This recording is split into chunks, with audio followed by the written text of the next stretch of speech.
John, your thoughts on that final pre-season outing for the club? I thought it was very useful.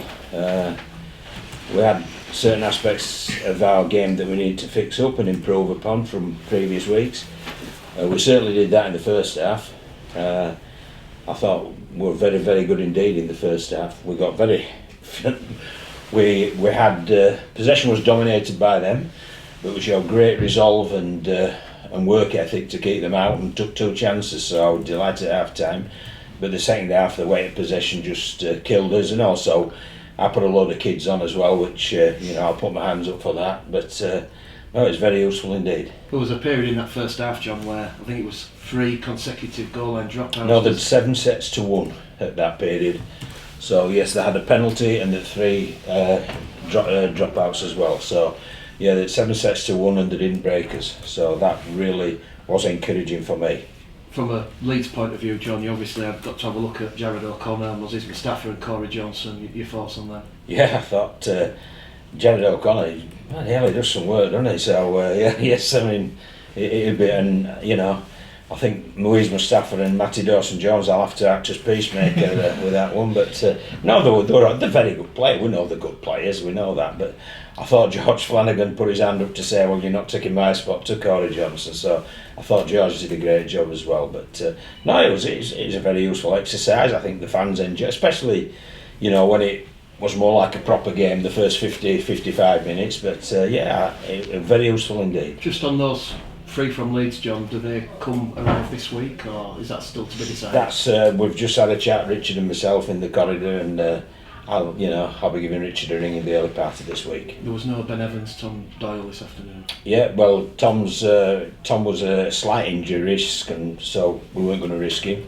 Ben Evans as it's a COVID issue from this morning, so Ben was missing, so there's nothing to do about that. Another game with Billy Jowett, Depp Patton in the house. Billy was good, wasn't he? Billy was good again, yes. He's getting better every game he plays as a kid.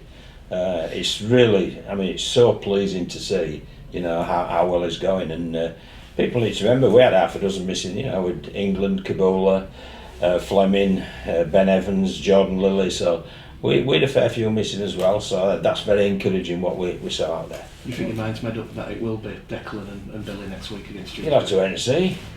I'm not going to tell Lee Greenwood, am I? Fair enough, John. What is the position with Sami Kabula?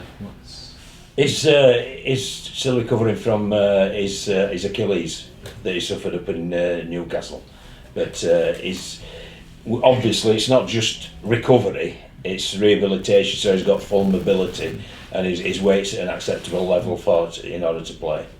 Looking at the game from a weird angle, you must have been very encouraged by certainly 2 and possibly all 3 of the Leeds players who are due here on loan. Yeah, very much so. Yeah. It is a strange angle to look at, but yeah, I thought.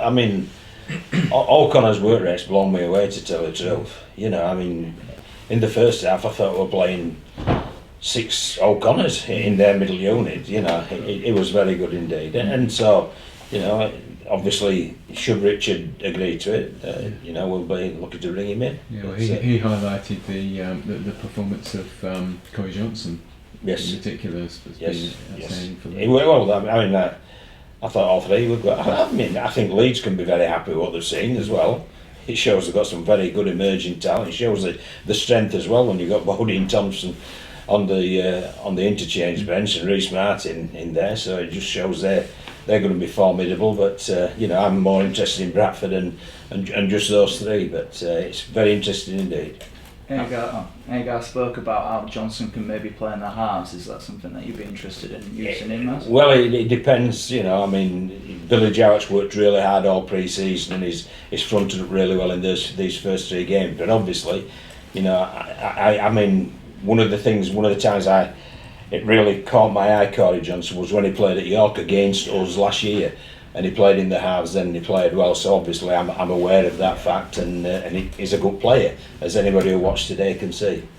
How nice was it to see Odsal as packed as it was today? Brilliant, yeah. Does it give you that added incentive to get back to the Super League for more days? Yeah, obviously I think that's what about 6 or 7 championship clubs are aiming for, Yeah.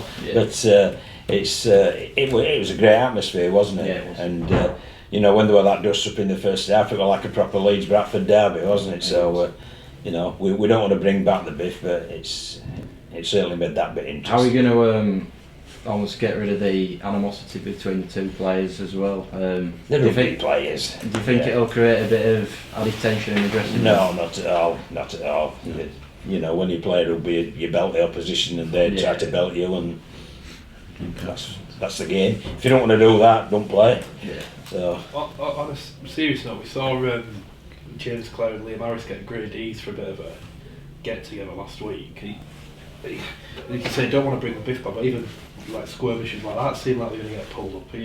Well, from him, I have seen the incident, but there were punches thrown from what I see. Well, I didn't see any punches thrown in that one, so you know. But we'll have to wait and see. It'll obviously be looked at, and you know, the RFL's obviously they're making a point about late hits, which I'm in favour of, because I think once you've passed the ball, you automatically relax, and you don't want a late hit. So if you can pull out that challenge, you should do, and for your teammates you should, because then you can go on to the next defender.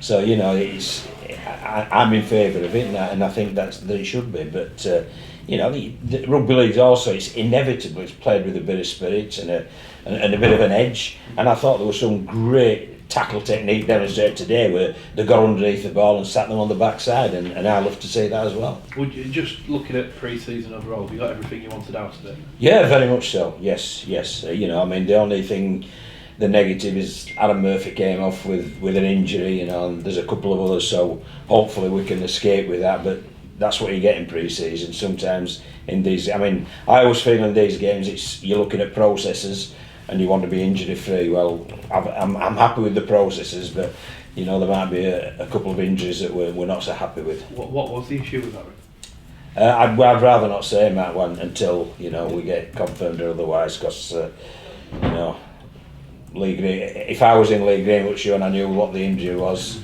you'd certainly make sure it was physically tested. So yeah. After today, John, what will you be looking at during the week in the lead up to the next week's game? Yeah, well, I mean, first of all, I went to Dewsbury and I've seen both their games, and they were very good against Huddersfield. So I know full well they'll come with loaded. They're a very hard-working team. They're a very tough team, and they do the basics very well. So that's what we're expecting, and we'll have to counter that and obviously attempt to overcome that. So, you know, we're fully aware of the challenge that we'll get, and the players will be fully aware by come next Saturday, so that they can sleep on it and get ready for the Sunday.